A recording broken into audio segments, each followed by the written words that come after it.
Jizzax viloyati Yangiobod tumani Sarmich qishlog'ida yashayman. Yoshim 14 da, 18-maktabning 8-sinf o'quvchisiman. Bu yil yosh kitobxon tanloviga qatnashdim va viloyatda 1-o'rinni qo'lga kiritdim. Bu yil 2-yil qatnashishim. 1-yil qatnashganimda biroz balim kamroq edi, o'tolmagandim. Har doim har bir narsani natijasi bo'lish uchun albatta mehnat kerak.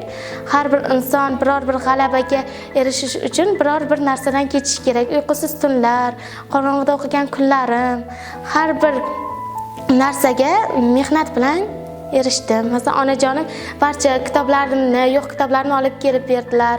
O'qituvchilarimga kattakon rahmat. Ular meni doim qo'llab-quvvatlab turibdi. Durdona juda ham o'zi kichkinaligidan kitoblarni o'qishni yoqtiradi. Bayramlarda kitob sovg'a qilaman.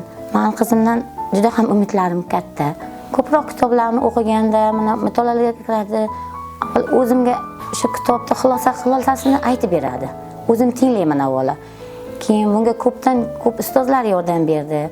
O'zim olib bordim viloyat bosqichiga. Lekin men o'sha yerda hayajonlandim. Shunaqa hayajonlandimki, endi ta'riflashga til ojizda. Baribir farzandingizning yutug'i boshqacha bo'lar ekanda.